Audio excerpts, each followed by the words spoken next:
2027년 고등학교에 입학하는 학생들부터 적용될 고교체제 개편안이 나왔습니다. 특성화고인 제주고와 제주여상을 남녀공학 일반고로 전환해 제주시 내 일반계 고교의 과밀화를 해소하겠다는 계획입니다. 홍수현 기자입니다. 제주시 노형동의 남자 공립고인 제주 제1고. 3학년 14개 학급과 1, 2학년 각 13학급씩 모두 40개 학급에 학생 수는 1,200명에 육박합니다. 제주시 이도동의 공립여고인 제주중앙여고도 41개 학급의 학생 수는 1,200명을 넘어 상황은 크게 다르지 않습니다. 이 같은 제주시 동지역 평준화고의 과대, 과밀을 해소하기 위한 새로운 고교체제 개편안이 공개됐습니다. 제주시 동지역의 특성화고인 제주고와 제주여상을 평준화 남녀공학 일반고로 전환한다는 겁니다. 현재 학년당 9개 학급인 제주고는 12개 학급씩 36개 학급 규모로, 제주여상은 학년별 8개 학급씩 24개 학급 규모의 일반고로 전환됩니다. 다만 해당 학교에 대한 전환 권고 절차와 시설 준비 등을 고려하면 전환 시기는 2027년 신입생부터 적용됩니다. 우리 지금 제주시 동지역 상태로는 엄두를 못 냅니다. 이거에 대해서. 지금 사립이 다 연락급 이상이지 않습니까? 중앙여고 제주 1고는 13학급 이렇게. 이래서 이런 부분에서 일반고의 설립 필요성을 느꼈습니다. 대신 과대 과밀 고교의 학급 수를 줄이는 등 조정을 통해 제주시 동지역 고교 총 정원 비율은 현행대로 유지하기로 했습니다. 읍면지역 일반고 운영이 위축되지 않도록 하기 위해서입니다. 이와 함께 제주고 부지에는 학년별 4개 학급 규모의 특성화고 신설이 추진됩니다. 신설될 특성화고는 학생들이 선호하는 학과를 중심으로 개설하고 도내 특성화고를 지역 산업 맞춤형 인력을 양성하는 학교로 만든다는 계획입니다.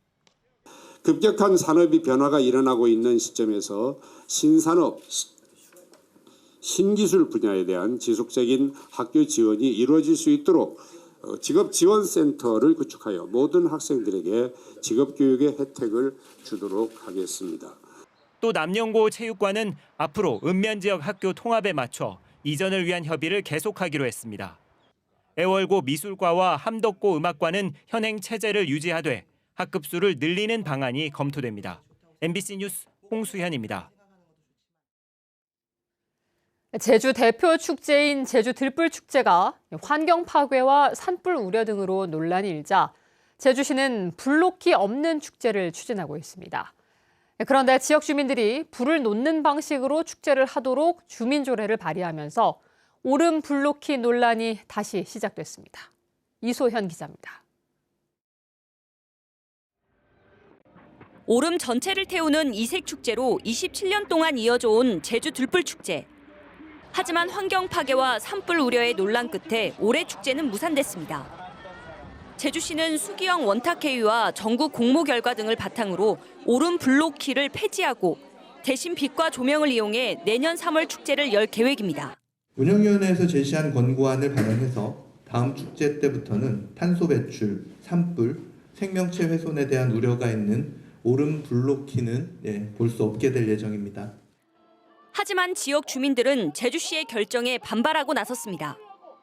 수기형 원탁회의에서 축제 유지 입장이 높게 나왔는데도 이를 무시하고 축제 존폐에 대한 권한이 없는 행정시장이 결정했다는 겁니다. 때문에 정월대보름 기간에 오름 불놓기를 하는 기존 방식으로 축제를 되살리자는 내용의 주민 조례안을 청구했습니다. 대시 풍속 들불축제를 계속 발전시켜야 되겠다는 어떤 전제하에 마을 주민 여론과 제주 도민의 민의가 반영된 그거를 이제 조례로 담아서 조례안은 다음 달 열리는 제주도의회 임시회에서 다뤄질 것으로 전망됐지만 도의회는 상위법 검토와 집행기관 등의 입장을 충분히 고려해 오는 10월 임시회에 상정하기로 했습니다.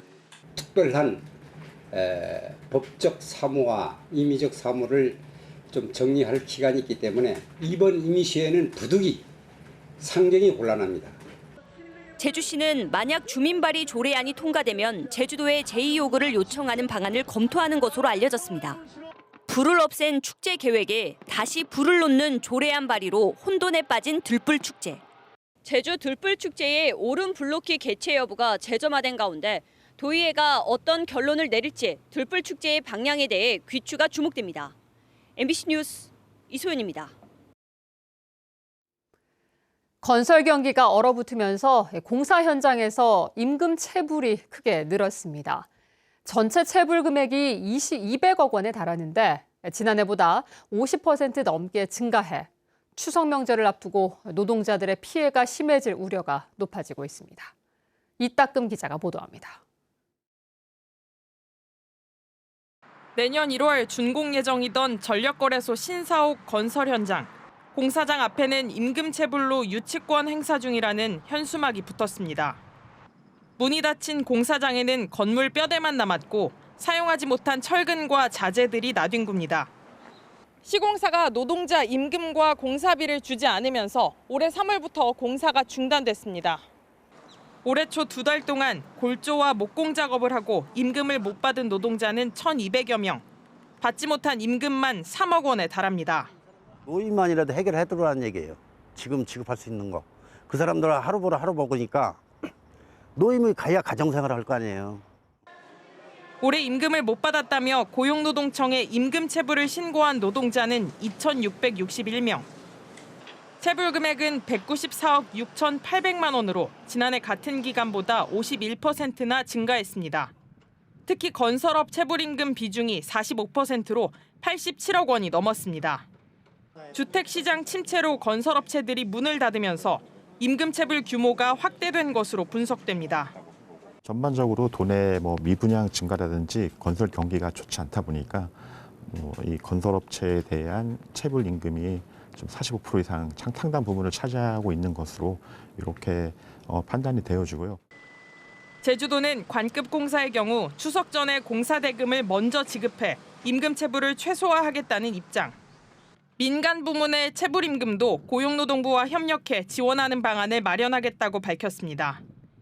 하지만 체불 임금 대부분이 민간 업체에서 이뤄진 데다 법상 개인 사업자로 분류돼 구제 신청을 할 수도 없는 장비 작업 노동자들도 적지 않아 임금 체불 문제는 점점 심각해질 것으로 우려됩니다.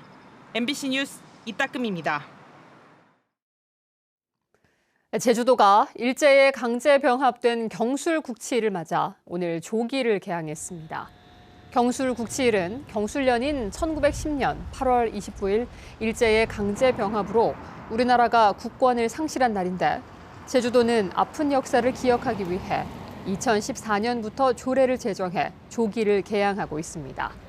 조기 개항 시간은 관공서와 공공기관의 경우 오전 7시부터 자정까지고 민간 기업과 가정에서는 오후 6시까지입니다. 제주대학교 수의학과 실험실에서 가스 누출 사고가 발생해 20명이 대피했습니다. 오늘 오전 10시 20분쯤 제주대학교 수의학과 건물 4층 생리실험실에서 세포 배양용 설비의 연결 호스가 빠지며 이산화탄소 100리터 정도가 누출됐습니다. 이 사고로 인명피해는 없었지만 건물에 있던 학생과 교직원 등 20명이 대피했으며 경찰과 소방당국은 정확한 사고 경위를 조사하고 있습니다. 추석을 맞아 온누리 상품권 환급 기간과 대상이 늘어납니다. 제주도에 따르면 다음 달 9일부터 15일까지 제주 지역 4개 전통시장에서 국내산 수산물을 구입하면 최대 30%까지 온누리 상품권을 환급해 줍니다.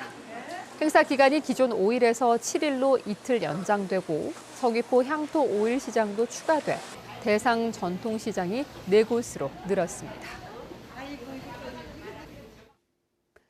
제주도가 추석 연휴를 맞아 낚시 어선 이용객과 제주를 찾는 귀성객이 늘 것으로 보고 안전 점검을 강화합니다.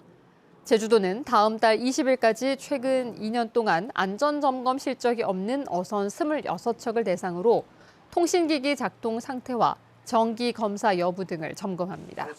또 추석 연휴 기간 원활한 여객 수송을 위해 해운과 항만에 특별 상황실을 마련합니다.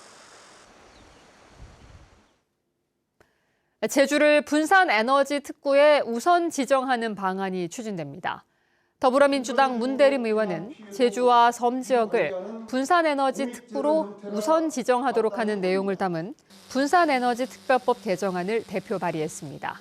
문대림 의원은 제주와 섬 지역의 경우 에너지 운송 부담과 수급 위험이 크기 때문에 전력 자급을 추진하는 분산에너지 특구에 제주를 우선 지정해야 한다고 밝혔습니다.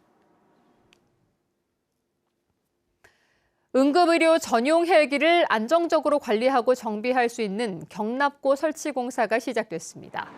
제주도는 예산 40억 원을 투입해 내년 2월까지 제주공항 내에 774제곱미터의 경납고를 조성할 계획입니다.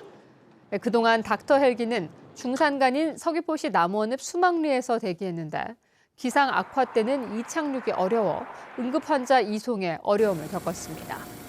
2022년 11월 도입된 닥터 헬기는 지금까지 63차례 응급환자를 이송했습니다. 최근 확산되는 불법 합성 음란물 영상 범죄와 관련해 전교조가 교육당국의 대응을 촉구하고 나섰습니다.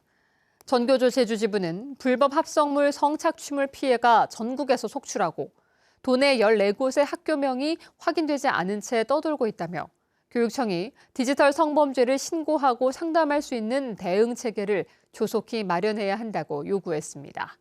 또 피해자 회복을 위한 행재정적 지원과 영상물 삭제와 법률 지원 제도도 마련하라고 촉구했습니다. 뉴스데스크 제주였습니다. 시청해주신 여러분 고맙습니다.